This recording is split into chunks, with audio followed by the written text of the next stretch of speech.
talking about doing stuff live, you as a band have had that rare privilege of headlining Glastonbury Festival twice, 2007 and 2013.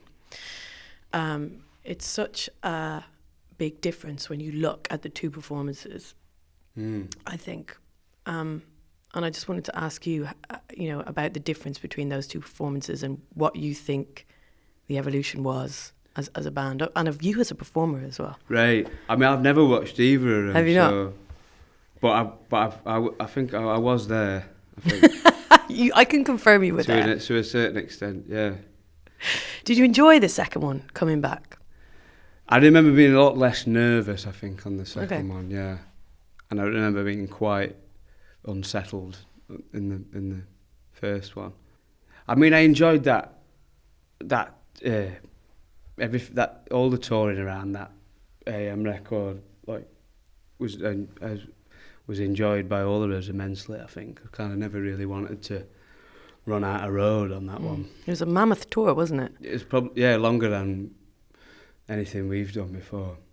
Could have gone longer, I think. It sort of couldn't actually at the time, but a great deal had probably changed by the second time we came around to it. Yeah. The Glastonbury, the second time round, the way that you performed was, I mean, I know you haven't watched it back, right? But I think I've got a pretty good. It was pretty incredible, and I think everyone was like, "Wow, this is," because I don't think a lot of people had seen you, the way that you looked, the moves. It was just really amazing, and I remember seeing you as well at Big Weekend in Hull with Miles Kane, doing the Shadow Puppets performance. Do you remember that? I mean, being like just gobsmacked because you were so fearless on stage. You were like doing ninja kicks in a vest. No, I was not. Yeah, you were doing like it was like you were in some sort of amazing trance. And I remember thinking, you're so fearless as a performer, and I'm just interested in that kind of evolution as to how you get to that point. I took off my Berghaus. I think it started with that.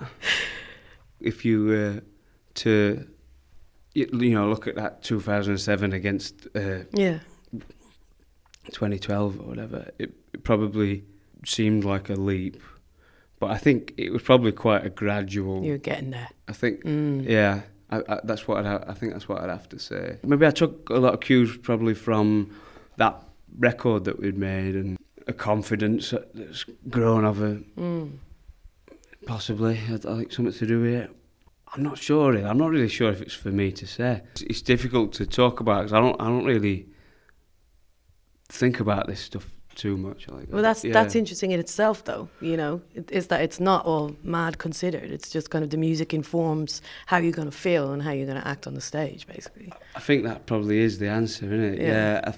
I mean, to a degree, I think on the AM record, I was attracted to the idea that it was almost the same show over and over and over again. Like, not to the extent where I was like doing the same like move every night at the same time, but sometimes like that'd be recurring, or I'd kind of say the same thing but it's almost like we deliberately wanted to make that whole thing like as tight as possible, which slick. Is something that I definitely I suppose that's the word.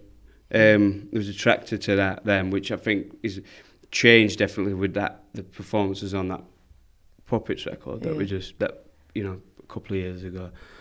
Almost that was like a different thing every day, became attractive then, and as far as going into this year, like, I don't know. I'm interested. Really, yeah.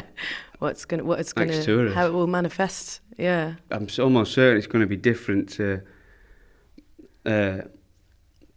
2013.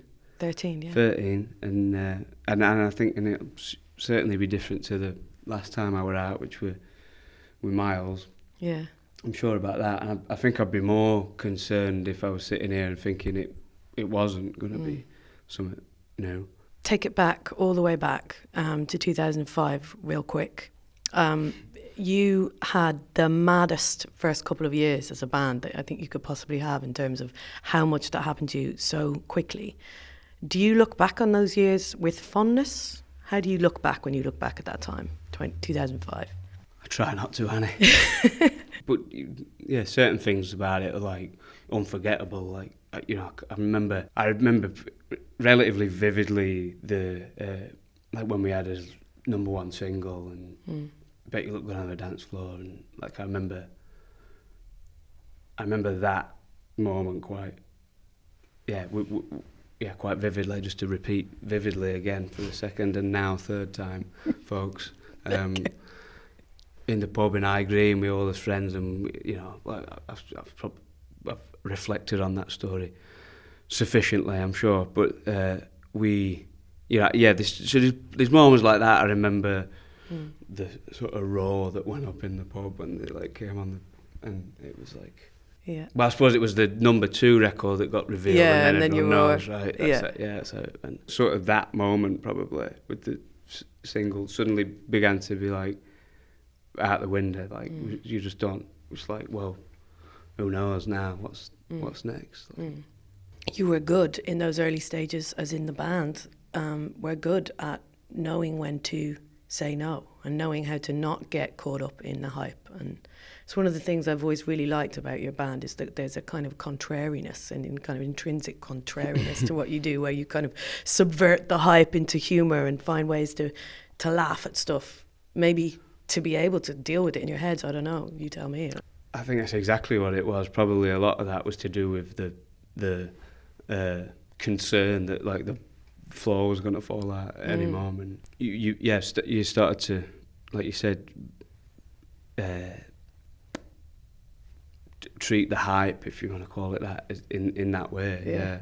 Even with I suppose the title of that first record is like kind of sort of says it all, really. And I do think there's something about the lyrics on this new album that really remind me of like that the lyrics on the first record somehow. I haven't been able to quite put my finger on why, but I think there's something that I was doing then that I'm doing now that I perhaps wasn't doing so much of in between. And I think like my styles as a writer, and that's developed since then, and they're not about the same things necessarily, but there were certain lines I wrote that I thought I'd come back and change, and then by the time I came back around to changing them, I was attracted to like how blunt it was. Yeah. And I think maybe it's somewhere in that there is the similarity between the lyrics on the first record, which I think is perhaps something that after the first album or after the second one, I definitely was trying to like wriggle away from that in my lyrics. Yeah. There's a lot of mentions in the lyrics of this new album of technology. I love Bat Phone. That there's a lot of references to technology. What is your attitude to technology? What's your perspective on it? Do you tamper with social media? Do you go anywhere near there? Not really, no. I've just had to become comfortable not having the last word. It's always a fallback, and you can get a Twitter account and set the record straight. Be the voyeur. Oh yeah, just set the record straight. Yeah, I can honestly say I've never the impulses. I've never had the impulse to get involved. Your Girls Aloud cover is the most requested cover ever on Radio 1. Correct. The Drake covers had 22 million views on YouTube. I presume you don't know that. No. Do you ever go back and revisit stuff that you've made? Is that, as a band, do you ever go back and be like, oh my goodness, we did that? Just like YouTubing me saying and that. Well, maybe. Or just listen to old stuff. Oh, yeah. No, yeah. I do that. I've done that. I think sometimes that can be helpful. Like, in fact, just recently, it was one night actually at Le Fret. We've kind of flicked through some of our old records, like thinking about like how we were gonna, what we might play on the tour and that. Yeah. But yeah, it's like that. It doesn't happen very often. That certainly not like the four of us like together doing that. But it was quite amusing that night. Like I bet. Is there arguments about who wants to play what? No, I don't remember there being many arguments that night about it. There was more just kind of, I don't know, there were a few lyrics that went by where I was a bit like, There weren't much of it. I know there were a few like musical bits probably as well that were a bit like, nah, probably leave that one out now, I think. But we'll see whether we get away with that. I wonder, does anyone have a grand plan, you know, for albums beyond this day? Truthfully, no, not like I'm pretty much focused on this week now. Just you know, I've got his first gig tomorrow, night at a time, for the moment, I think, and then there's no grand plan that I can reveal. What about, would you ever consider, because it seems, again, listening to this album, that you are a big fan of cinema, would you ever consider doing like a Kendrick, you know, get like overseeing and producing a soundtrack? Yeah, I'd love to do more, like a soundtrack for something that was more like a soundtrack. Yeah, just not this week. Not this week. 1 week at a time. 1 week at a time. Alex Turner, thank you so much. Thank you, Annie.